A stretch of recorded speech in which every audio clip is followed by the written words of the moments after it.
Hello and welcome to this week's edition of the Bub Report. As a reminder, this week's episode of the Bub Report is being pre recorded, and as a result, it is not a live stream. So, unfortunately, we're not in a position to take your questions live on air. However, we do hope that you stay with us for this very important conversation. Now, cancer incidence has been rising in the Caribbean and is expected to have significant adverse implications for the health of people in the region and health systems in this decade. While developed countries, for the most part, enjoy the benefits of advanced technologies and adaptive systems in cancer control and management, a different experience confronts a large segment of the Caribbean population. The region has experienced some success in enhancing cancer services, such as early detection. However, there is still a need to address gaps in several areas through nationally and regionally tailored initiatives. A total of 1.5 million new cancer cases and 700,000, a whopping 700,000 cancer deaths were estimated to occur per year in Latin America and the Caribbean. The corresponding overall incidence and mortality rates were 186.5 and 86.6 per 100,000 people, respectively. The most common cancer types in Latin America and the Caribbean in 2020 were prostate cancer, or 15% of all new cancer cases, breast cancer, 14% of all new cancer cases, colorectal cancer, 9% of all new cancer cases, lung cancer at 7%, and stomach cancer at 5%. Now, lung cancer remained the leading cause of cancer deaths at 12% of all cancer deaths, although the rates varied substantially between countries. Barbados has one of the highest mortality rates in the region. Over in Dominica, they have also recorded one of the highest rates of prostate cancer and cancer deaths in 2019.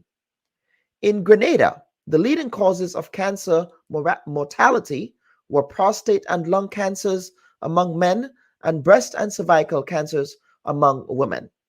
Overall, cancer mortality is significantly higher for both male and female Grenadians in like their Caribbean counterparts. Now, high prostate and non-Hodgkin's lymphoma rates are also concerning for the Grenadian population.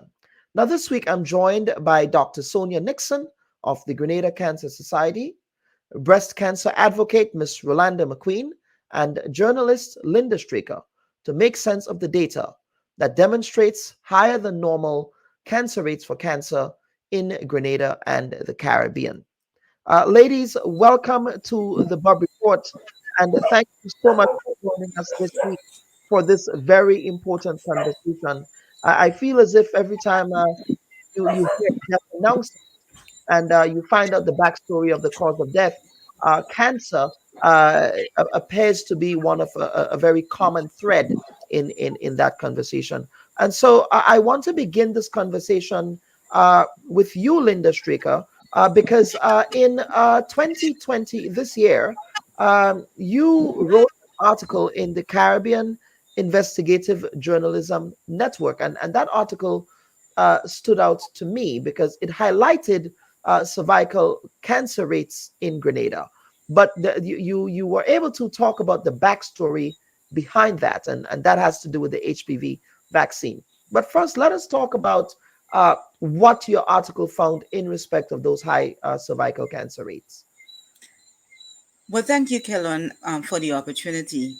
And before I proceed, I would say this research that I did, and from the point of Mhm. view of a journalist, Yes. didn't just happen with me waking up one morning and saying I want to do that. What Mhm. would have happened at late 2022, early into 2023, I was among one of the Caribbean journalists to participate in a training on immunization, vaccine, and other health matters that was funded by the International Women's Media Foundation. And as a result of participating in this 4 month exercise, Those of us who participated, one of the things that was taught to us was grant writing, and I were able to obtain a grant. So it was not like a regular um, general news story. It had to go Mhm. very, very in depth, and it took me about 3 months to actually put that together. And during that 3 months, whereas the focus was on the HPV vaccine, there are a lot of side things that you learned along the way that evolved into other stories that I would have follow up after I would have published that. But Mhm. the HPV vaccine, the first thing I learned that it became free in Grenada as of 2019, and we all know what happened in 2020 around the world. And there, the ministry now has started resume its focus on having not just young girls, and that is what was surprising to me when I spoke to the expert, that it was not just a vaccine for young girls, but it's also a vaccine that young boys can take, because of Mhm. the wide benefit it has, especially to young boys and men in particular, genital warts. And the examples and the knowledge I learned about the HPV and boys was very shocking to me, because I was really expecting to learn more about HPV and women. And all of my story focused on women. That was the goal, to focus on women. But Mhm. the things that I learned from it, it was just unbelievable. It just laid the groundwork for many other stories that I've already done too, and others that I will be doing in the future. Mhm. Um, what was actually shocking to me, apart from knowing that boys can get it, is the age. When I look at the data, the age of women who are affected, and Mhm. what that you, it starts not just, most of the times we hear of people having cancer, we think of persons 60 and above, but we have a great percentage of women who between the age of from 24 to 45, where we Mhm. the number of cases of cervical cancer. And when you speak to the survivors, I mean, the sad story you learn of them now having to cope with it, cope without having that mommy, as a matter of fact, or auntie. It's really sad, and they were um, hoping that their children will not have to go through that with them, because now there's a vaccine available where generations down the road, HPV should be something of a rare occurrence. For when it Mhm. comes to cervical cancer, it's going to reduce it, so you will have less women. Yes, we're going to reach a position where you just cannot not have it. There will Mhm. be small pockets of it, but as it stands now, what is required is that the elder women, the mothers, the aunties, need to take the younger ladies, the young girls, to get that vaccine. So we prepare them for a life ahead where this should be, I cannot say eliminated, but drastically reduced. And that is a message, I think, when I initially started hearing of the HPV vaccine with Dr. Nixon when she was at the ministry of the time. That's the message that really stuck with me, that too, it is not just for boys, it's not just for girls, but it's also for boys. And by getting it at a recommended age, generations down the road will we have a serious reduction in the amount of persons, of Mhm. women in particular, who are becoming victims of cervical cancer. Mhm. Mhm. And Dr. Nixon, thank you for always being flexible, by the way. And of course, you are the interim chair of the Grenada Cancer Society. Um, uh, Linda Straker has just credited you with talking about the importance of that HPV vaccine as a preventative um, sort of vaccine in relation to cervical cancer. But talk to us about that link between cervical cancer and the HPV virus. So, good day to everyone who's joining, and Yes, of course, to my partners in studio. So, yes. like, I want to talk about HPV. the human papilloma virus. Very, very present, very prevalent. HPV is considered the most frequent sexually transmitted infection, except that it doesn't really have much symptoms unless it develops into a cancer. HPV, that virus, if your body is working well, it, for the most part, your body will take care of it, eliminate it from your body. However, there's that percentage of persons who get the virus and who will have who can develop cancers. So cervical cancer is but one type of cancer the virus causes. Infection with HPV causes like 5% of the cancers we know. But today we cannot focus on cervical cancer and our environment. However, it tends to affect what we call epithelial tissue, that lining, that kind of tissue that lines your mouth, your tongue, the vaginal area, the tip of the penis, the rectum, that kind of very thin tissue. That's where the HPV virus tends to lodge itself, find itself and do its due if your body doesn't manage to eliminate it. Cervical cancer is probably what is most prevalent in our environment, that the thing we see the most as an outcome. But remember, I said there's throat, there's back of your tongue, there's oropharynx, a deep part, there is penis, there is vulva, there is vagina, there is rectum, right, and the perianal area. So those areas are also likely to be infected. And of course, sexual activity is probably the most common thing. There are 9 billion of us. I was reading a note that said there are 101 billion people who have lived on the earth. So try and imagine. And we all came here by the same way. Yeah. I'm trying to be serious here, okay? But seriously, there's a lot of sexual activity. Why develop a virus? And I'm telling you how Linda knew, because the HPV vaccine is nothing new. It's absolutely nothing new. HPV vaccine may have been introduced. Let me try and remember. I'm trying to subtract from my age. Probably in the early 90s in the US. Merck Sharp and Dohme was a company that made the virus first.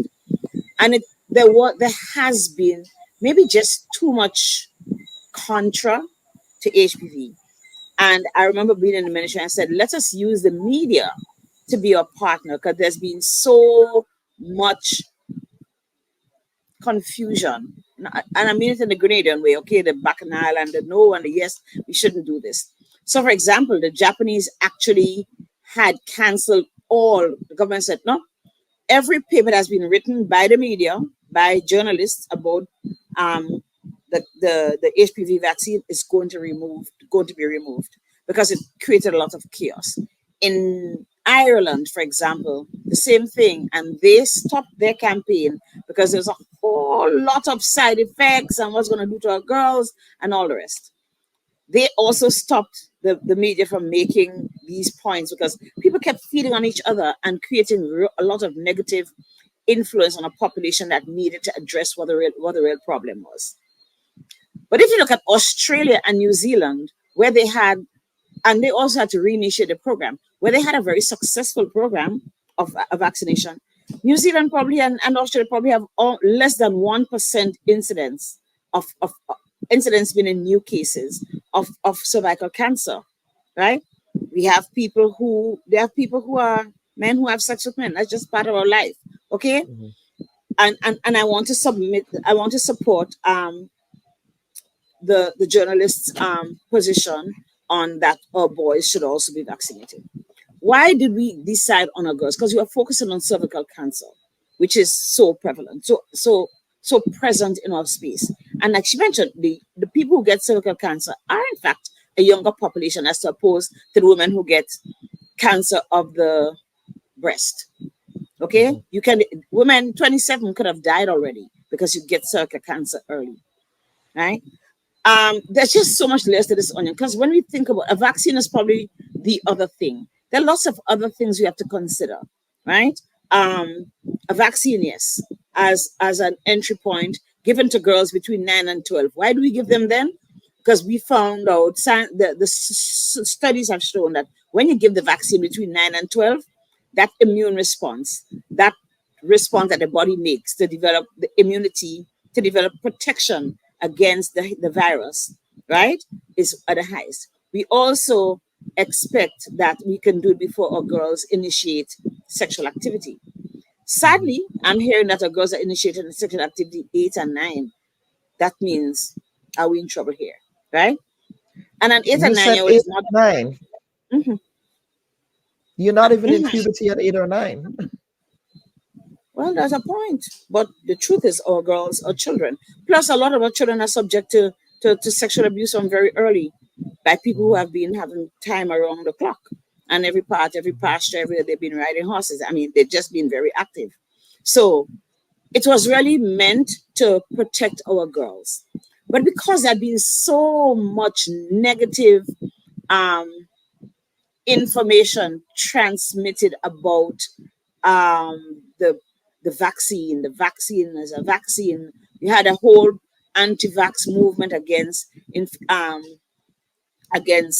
immunizing our girls against HPV. We had to go out and inform the public. We had to collaborate. The ministry then had to collaborate with the media to say, hey, let's learn what this is about. Let's figure out why we are going to do this. Simply because we need to protect our girls from that innocent contact. You may have initiate intercourse when you're married, but your partner may have already been having intercourse and have the virus.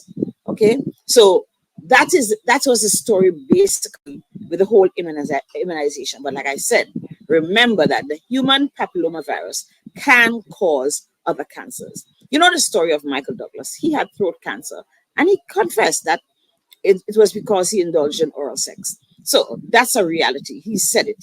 He's been an advocate, okay, and has Mhm. spoken a lot publicly about the whole issue of HPV. So if Australia and New Zealand can prove that their vaccination program, which was quite successful, of course, if they can get their incidence down to less than 1% of the population and to the point where they have no deaths, I guess there is some lesson in it for us. I remind everybody every day that we have 100,000 people on a day when it don't rain in Grenada, okay? That's our population. We're merely a study group. You know, you talked about um, 90 per 100,000, and that's just we. Okay, Yep. that's how we are, and it's important that when we talk about cancers, look at preventative methods very early, and we know that HPV is one of the ways. HPV Mhm. vaccine is one of the ways. The girl 9 to 12 gets one vaccine, and then 6 months later you get your booster, and that should give you protection for life. Recently, the World Health Organization has been saying if a woman doesn't have HPV, right? For example, a woman who may not have initiated sex, or even if she has had used condoms all her life, or even if she hadn't, when she does a pap smear, which is very important, right? Actually, you can do a pap and do an HPV screen at that point if you're negative. And I think so far they're still up to 26, right? You can do it. But our program is on the extended program of immunization, which we have in Grenada. And that program, our girls have access to the HPV vaccine from their 10. And I think we're Absolutely. 9 to 11. Yeah. Mhm. And we are going to talk about early detection because I think that is also critical. It And is. on the question of early detection, I'm joined here by Miss Rolanda McQueen. Miss McQueen, welcome to the Bub Report this week. Thank you. Thank you very much, Kellon. Thank you for Y- having me.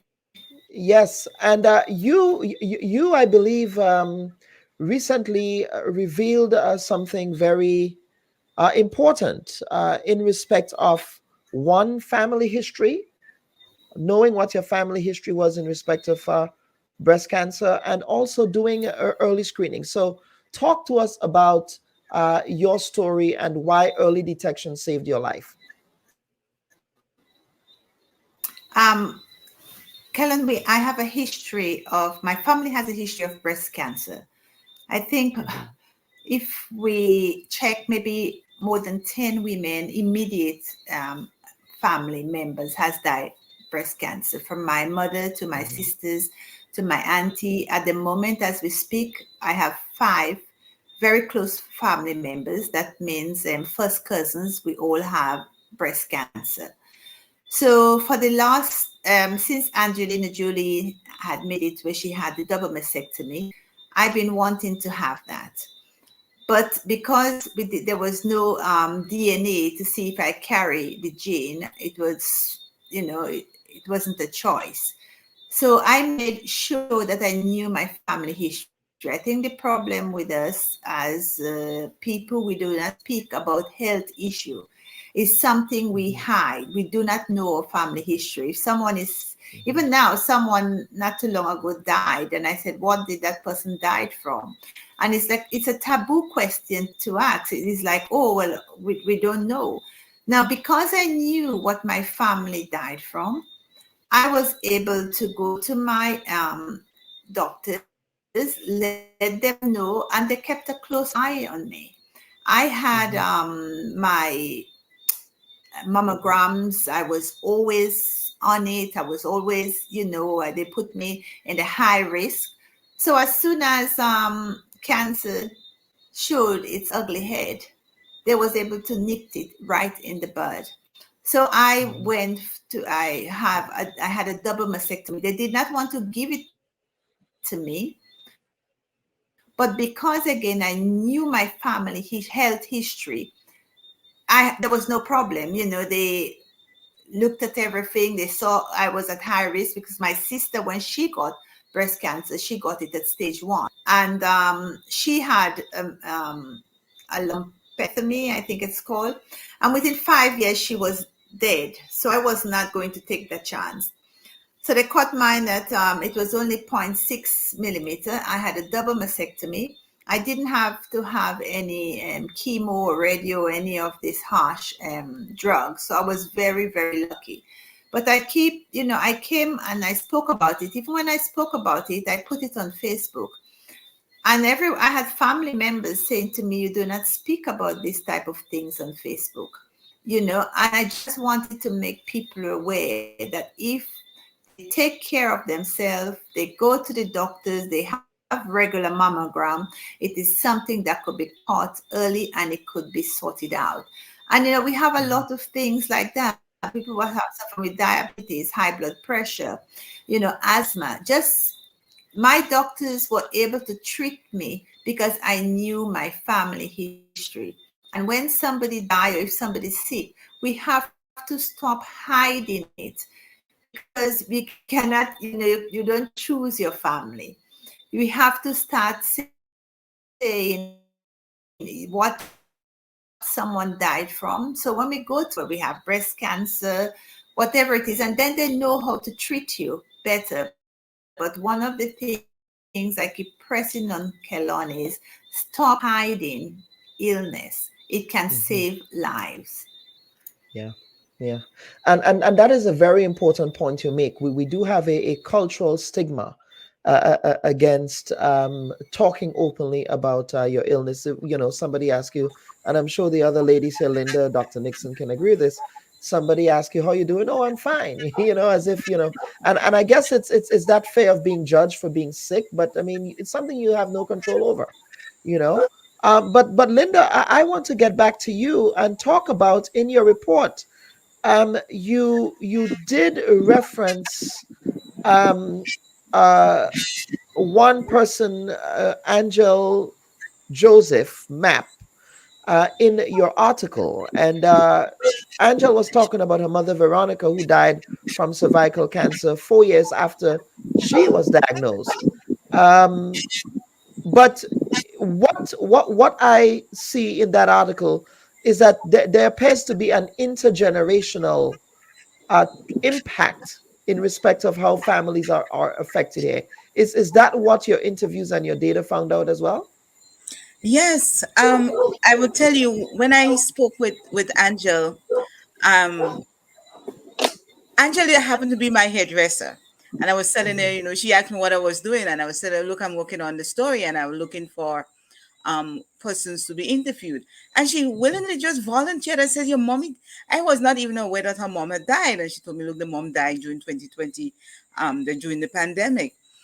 And when I listened to her, and I'm telling you, my own mom died from breast cancer. And it just brought back very sad memories to me, listening to Angel, that at one point in time I had to stop because I became so close to the whole issue that tears was Mhm. bathing me, because you suddenly realize that everyone literally goes through the same pain without Mhm. sharing it to each other. And when Miss McQueen speaking, one of the better healing that I would have had after my mother died was speaking to other people Mhm. and coping, because it's your parent, it's your mother. You wonder all sort of thing. And in my case, I actually went and do a whole load of tests to make sure that I would not, there was no early detection, because I would have had kids. My mom died 9 years ago. November coming 27 would make it 9 years. But I immediately went and do that. So when I was speaking to a lot of the survivors, the the children, the generation of children, the pain that they go through, a lot of them now, one of the decision that they make is to go and get themselves checked, especially the women over 25. And these are some of the same women with the younger girls are saying when they reach that age, they make sure that they get it. In one case, one lady said to me she wondered at one time if she was now too old to get the vaccine. And I Mhm. suggested to her that she had a discussion with her doctor. I don't Mhm. know what Dr. Nixon would say about that, but that that lady, I mean, just watching the pain of somebody dying from it, it was Mhm. really painful recalling it with other persons.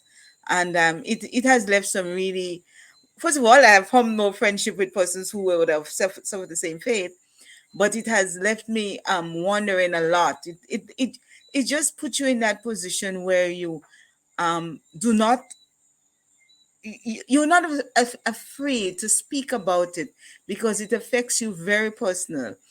But what happened, even if you're willing to speak about it, there are people who they do not wish to listen for whatever reason. They Mhm. do not wish to listen. So what you find, the people who are affected, they speak to medical persons. And so when I, as a journalist, was now deciding to focus on that, I was overwhelmed with people who wanted to be part of that study that I was doing in my capacity as a journalist. Mhm. Just to speak And to that's, me. yeah, absolutely. Dr. Nixon, I see two trends happening here. Ms. McQueen talked about the significance and the importance of early detection, and the significance and the importance of knowing your family history. Linda talks about that intergenerational trauma that results from a lack of early detection, if you will, from a lack of knowing your family history. Dr. Nixon, what are some of those limitations that prevent us from getting to a place where early detection should be able to save lives? Is it the public health infrastructure in the country that it's too expensive to do basic diagnostic testing to understand different types of cancer? A lack of education in respect of people not understanding that, you know what, we actually have to know what our family histories are in order to nip these cancers in the bud. Because a lot of what I hear in respect of cancer in Grenada is that a lot of these cancers are detected in either its third or its fourth stage. So, Ms. McQueen, I'm very happy that you can speak of this in this medium where thousands of people are probably going to watch this show and probably say, hey, what's she talking to business for? But it's all right, Mhm. keep talking your business because you're already a convert. And people need to hear that you can speak about these things. And then to mention it. And even Ms. McQueen mentioned, we still talk about the big C and don't talk about cancer. It is cancer. Um, 10% of our population who dies in Grenada dies of some cancerous disorder.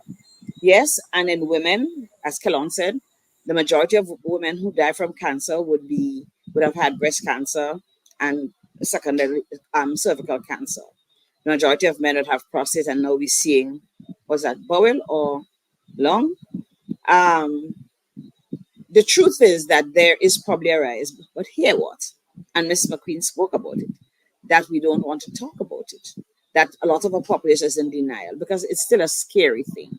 And it is a scary thing because we don't diagnose early, we end up having the worst possible outcomes.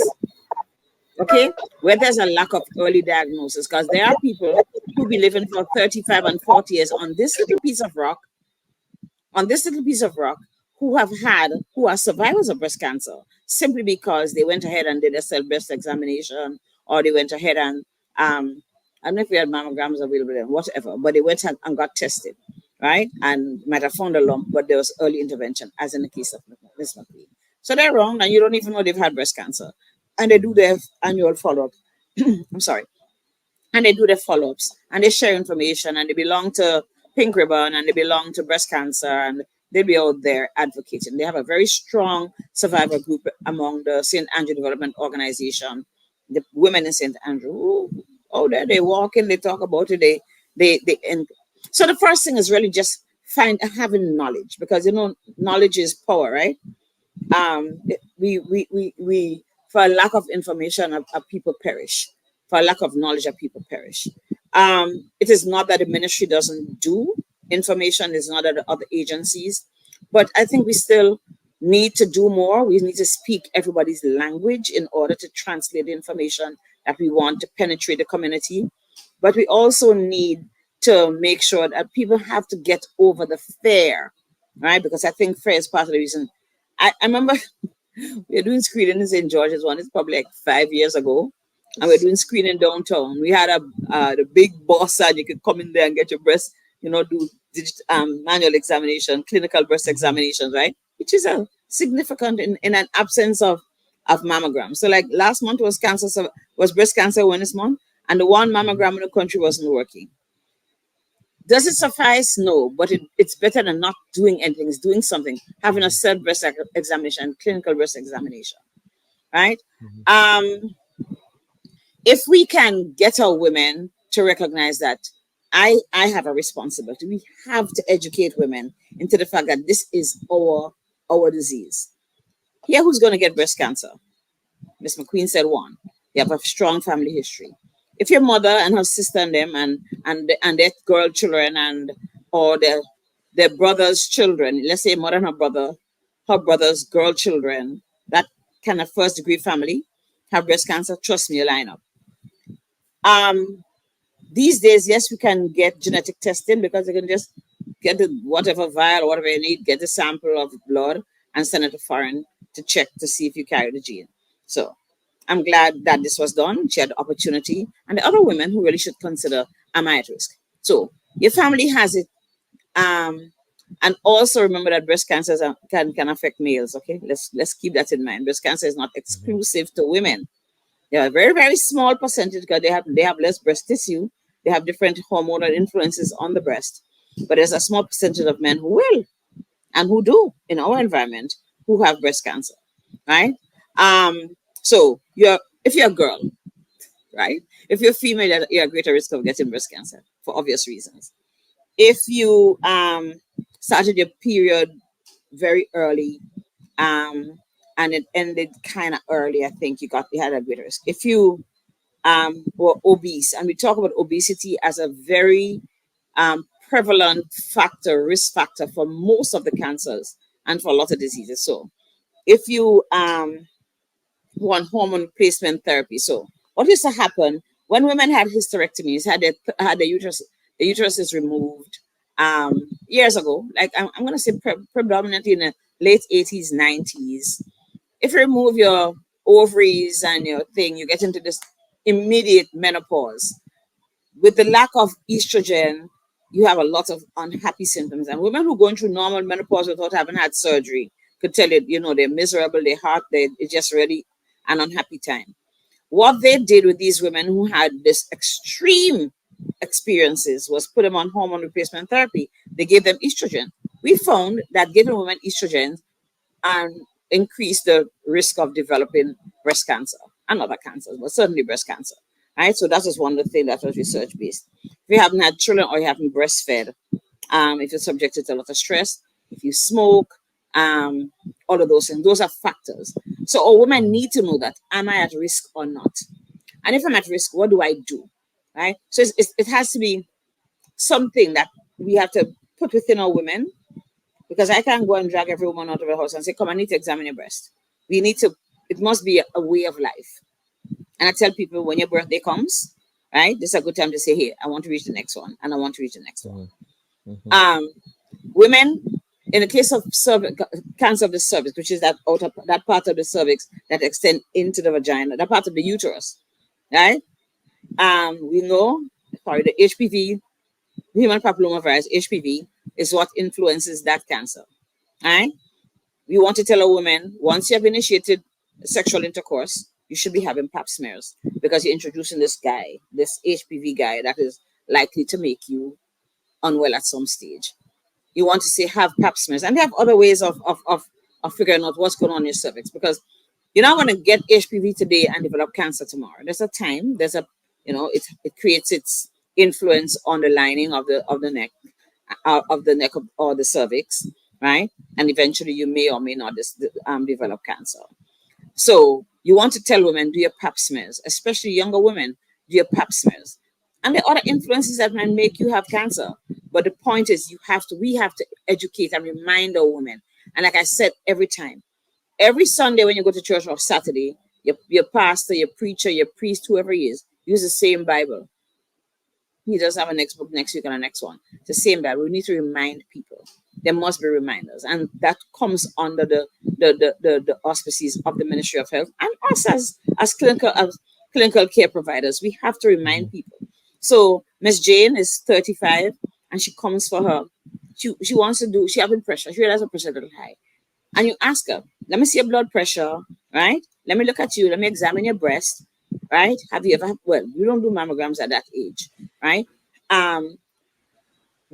You have children? Have you had a pap smear? And encourage women to go do their pap smears. So the whole caregiving process must be very universal, very comprehensive. It must include more than what someone just come and say, boy, I've been having a headache. You have to remind people all the time. But you also have to create an environment for them to access that kind of care, right? We have, and it's been talked about, we have heard it, that primary care is where we save lives. Because you mentioned it a while ago, that we're discovering that women come in stage 3 and 4. The truth is, if you're going to have cancer and you have cancer, yeah.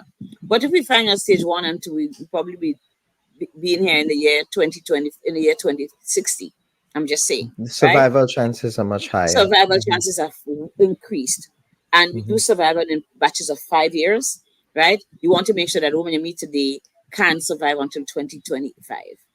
28, sorry, my maths is really bad today. But the bottom line is that we want to give women a chance. I believe, is my dream, that every single Grenadian female, except the people who have their disabilities and stuff, learns how to examine their breast. I teach all my patients how to examine their breast. And what I find is that women are very accepting, right? It's a private thing. They do it in the office. I tell them how to do it. When they come back, I said, so show me what you do. They don't get all of the techniques. I probably do this every day. And I have a different level of knowledge. But the truth is, if we empower women to do this, they can save their lives, right? We have to remind them that they are part of a bigger gamut. We also have to remind them, and you said it, that we don't have the resources, right? Yeah. We haven't had a mammogram. I heard it's back on today, but we haven't had services of mammogram. How many people can do a mammogram? It's $300. Let's see. If you have 4 children and earn $300 a week, when you're going to get money to do a mammogram? Okay, so and if you live in a rural outer parish, and you have to pay the bus every day. Well, you haven't even had your breast examined yet. Yeah, so one of the things that the Cancer Society hopes that we can go out into nook and cranny with the ministry, with other agencies, and teach and do clinical breast examinations, and at the same time teach women how to examine your breast. If you have risk factors associated, that should be a little more, urgent about what you do, Yeah. and a little more disciplined to seek care and to seek. You find something that's not there. You might find something there that may not maybe benign, but you have the knowledge and understanding. Let me go look at this. So Yeah, people can be absolutely. proactive in dealing with Yeah. what they need and do what they need to do. Miss McQueen, anything Dr. Nixon said here, I'm sure a lot of what she said resonated with you, but is there anything that you want to piggyback on? Just unmute your mic while you do that, because you muted there for a second.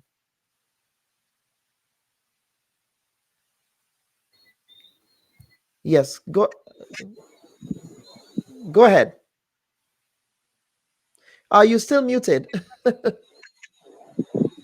genetic. Oh, You're good now. Go ahead. I had the genetic testing done, but funny enough, I had the genetic testing done, but funny enough, the consultant was 100% sure that I was carrying the gene, and I wasn't. I was free from the BRCA genes. Another thing is my cancer. Most people feel for a lump. My cancer wasn't a lump; it was a thickening of the breast tissue. So my cancer was growing in the middle. So if I did not have my mammogram, regular mammogram, it would not have been discovered until maybe much too late. Discovering my breast cancer, it was a relief because, my family, as Dr. Nixon said, does not use the word cancer. They call it the beast. The beast, The yes. beast. We refuse to use cancer. So rather than say cancer, we'll say the beast. And my other, it was one of the reasons why I went and had the genetic testing. I did not want my other family to go through what I'd been through, worrying all the time. There was a time I was scared of my breast. I was frightened of touching it in case I felt something. Because, as I said, so many of my family, just to have 5 immediate family, all 5 cousins suffering with cancer, and not one of them spoke about it. Not one of them said to the other family members, let us try and see if we carry the gene, or say to the family members, I have breast cancer. That does not speak about it. But as I said, what I would like people at home to do, just get a piece of paper and write down your family history. As Dr. Nixon said, if your mother had breast cancer, and your sister had breast cancer, and your aunt had breast cancer, and your grandmother died from breast cancer, you are at high risk. And you should be having your mammogram. You should be examining your breast regularly. And this is something we have to do, because if we don't do it, there's a 40% of Black women will die from when they get breast cancer, die. I think once we have an illness, the first thing we do, we run to church, and we are hoping that we can pray it away, but it doesn't work like that. As Dr. Nixon has said, we have to look after ourselves, we have to look after our health, and we have to know our body. And as I said, please write down, get a piece of paper today, find out what your grandmother died from. So many people that I have spoken to, when they got breast cancer or some other illness, they said, oh yes, well, when I was speaking to my family, my grandmother or my aunt had it, and then we usually have it when, it's like the same like diabetics. We don't speak about it until it becomes so it's become uncurable that we cannot do anything about it. So just write down, and you go to see Dr. Nixon. You go to Dr. Nixon. Listen, my aunt died from it. My grandmother died from it, and then she knows what route to take. Because otherwise, if we don't speak and tell her what is going on, she just treats us as any other patients that's come in. Yeah. Ladies, this is yes. Yeah, go ahead. And I want to remind Miss McQueen. Look, we don't have to die from these things, okay? That's one of the things we'd like to tell our population. You do not have to die. You have to take control. And that's why early detection is so important. That's why you go looking. I talk about screening as moving the curtain to figure out what's behind it. Go look. All right. I encourage women to think. And there was a point I wanted to elaborate as well, Keller. Yes. Somebody talked about the issue of family. I think Miss Linda spoke about the challenges with families and the suffering.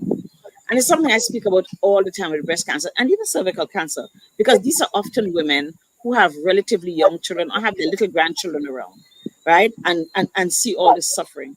We do not need to wait until we get to stage 3 of anything, right? Cervical cancer is quite avoidable because if we do regular pap smears, we will see the changes that occur on the neck of the womb that we can have surgery and remove it and we're done. Or like then there's no more neck of the womb because cervical cancer appears in a special part of the womb. That's one special part. You take it off. So long, farewell. Yes, you will have follow-up. But if we do these things, if we go do a pap smears, we will see the changes as they occur.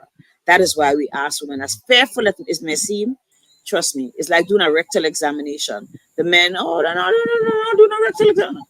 Or prostate exam as well. Yeah. Right. Prostate exam, right. A digital rectal examination, which is part of this. That's the global standard for diagnosing prostate. You have to do a rectal examination and then do a prostate specific antigen. The PSA is not one PSA. It's like one swallow does not make a summer. So a man will say, I had my prostate test done. I do my bloods and it was 2.9. The normal range for prostate, for normal range for prostate specific antigen, which is that chemical we measure in the blood of the men. The normal range is 0 to 4. But if you're going to get to 5 from 0, you still have to go to 2, 3, and 4. So it might be 2, right? But if you did a PSA this year and you're 40-year-old, if I see a 40-year-old man with a 2.5 PSA, I worry. Okay, I'm concerned, right? Because it's still kind of high for a young man, unless he has some inflammation or something. But if you do your PSA this year and it's 2.5, kill on. If you do your PSA this year 2.5 and you came and next year it was 3.1, I'm worried. I would say, something is wrong here. I'm sending you, I repeat it and send you to the urologist because it has to be done serially. It's something you have to get accustomed to. Keep examining your prostate, doing your test. There is a standard. You have to have a prostate examination and you have to have your test, both of them together for evaluation. Okay? Because you may have a high test and it's just an infection that you have going on down there. So please, men, I wish our men would convert to understanding that doing a digital examination is not that bad. Okay? If you have somebody who knows what they're doing, right? Yeah. Conversion. After the first time, the men say, that's it. Right? Yeah. And they convert it. Right? Yeah. And the conversation in the community means that men have to talk to their friends about it. Mm-hmm. Women have to talk to their husbands about getting checked and vice versa. Because do you know that most of breast lumps are detected by partners? Mm-hmm. The husband says, what's this in your breast? Yeah. Yes. Right? Mm-hmm. So once we can understand this, right, that we have to support each other and encourage each other in partnerships, in friendships to go do the things that have to be done to prevent death. Because you may get cancer, but what you want to do is to use the screening methods very early to prevent death. You don't want to go and be detected. Because it should not be a death sentence. Absolutely. It's not a death sentence. Viewers and listeners, we are going to take a quick break and come back with some closing comments from our panel. Please stand by. Should your loved ones pass on, they deserve to be treated with dignity. And at S.A. Johnson Funeral Home, we can provide you with that service. We can take you every step of the way during your sorrowful moments. When that need arises, call S.A. Johnson Funeral Home at 347-777-9797. That's 347-777-9797. S.A. Johnson Funeral Home is a Caribbean family-owned funeral home here in Brooklyn, providing funeral services, but in a dignified way. From cremation to burial to the repatriation of your loved ones, you don't have to go through the hassle, as we provide exceptional service that allows you to mourn and heal peacefully. For more information, visit our website www.sajohnsonfuneral.org.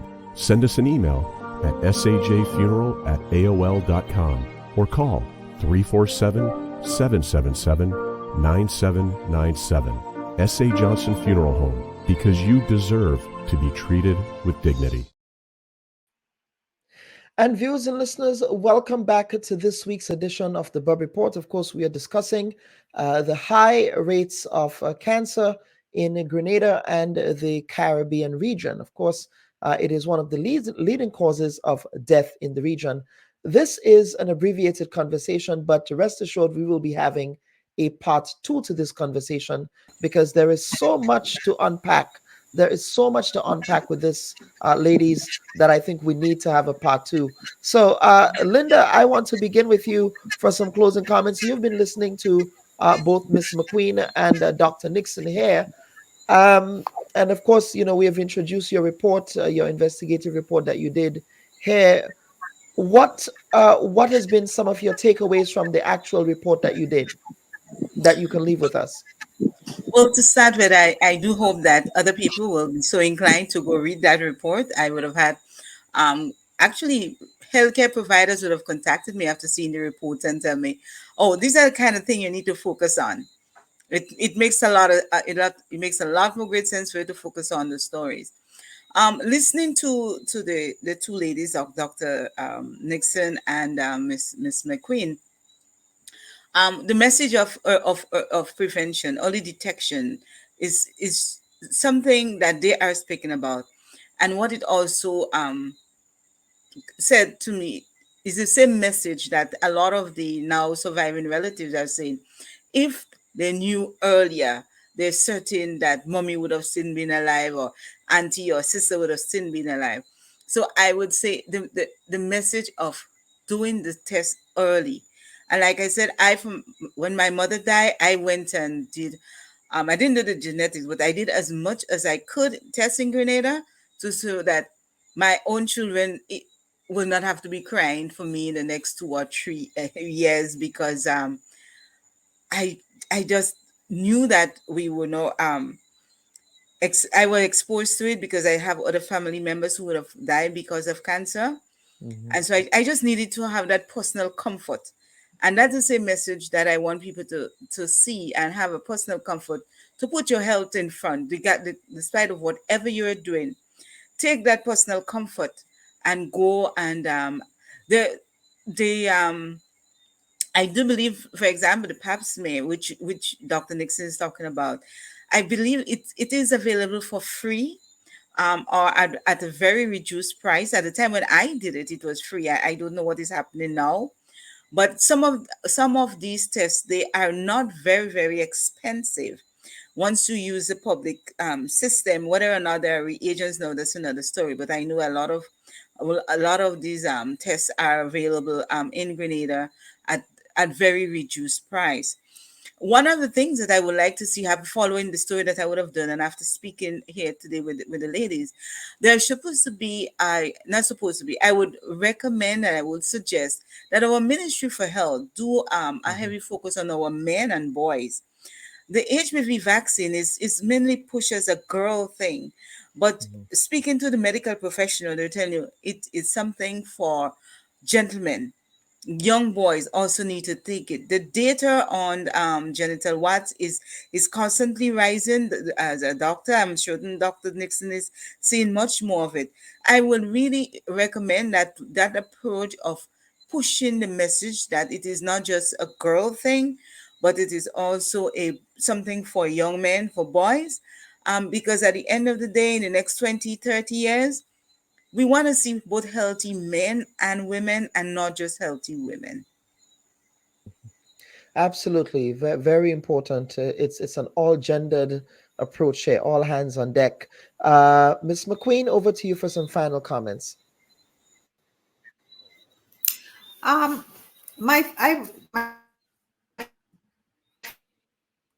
I just cannot emphasize enough that we need to know our family history. So Yes. after you just speak, once you see this program, go Get your family, get a piece of paper, write it down. Know your family health history. It can save your life. Mhm. Absolutely. And Miss McQueen, you also personally know some of my own family history, because I also lost my mom to cancer very when I was very young. So I do understand the impact and the toll that it can have on families, because I lost my mom when I was only 18. I was 18 at the time when I lost my mom. So I do uh, respect and understand your appeal, and everyone should take that message on board. So thank you for that. Dr. Nixon. Well, we can have a week talking about this, okay? You know that. Yes. And not finished. Um, so the truth is that cancer does really occupy a very important part in our in our health, our lives as it relates to our health, as a country, and as individuals, as families. I just wanted to correct something quick for Linda. The reason why our boys have not been vaccinated yet, we always don't have money. And this was a PAHO initiated project where PAHO provided the vaccines for the girls because we're really just focusing on cervical cancer. But I do agree with you that because I will have my boy child vaccinated because he probably will get HPV from a girl, or however he contracted. Ladies, Linda Straker, Dr. Sonia McQueen, Dr. Sonia Nixon, and Rolanda McQueen. Thank you all so much for appearing on this week's edition of the Bub Report. This is such an important conversation that we need to continue to have. And Ms. McQueen, I think your voice is such a critical and important voice that you're now lending on this question, because I believe what it will do is that it will attempt to destigmatize how we think about and communicate and talk about health in our communities. We don't talk about it. And we need to start destigmatizing how we talk about that. So I believe, Ms. McQueen, you're doing such great work there as well. Linda, thank you for your report. And Dr. Nixon, thank you for the work that you continue to do. Thank you. Absolutely. Viewers and listeners, this has been this week's edition of the Bub Report. As a reminder, this was a pre-recorded episode, recorded earlier in the week. But next week, we will be back for our full live program where your comments will be taken on air. Now, on behalf of the producers of the Bub Report, I am your humble host, Dr. Kellen Bub, wishing everyone a safe and productive week ahead. Take care now. Bye-bye.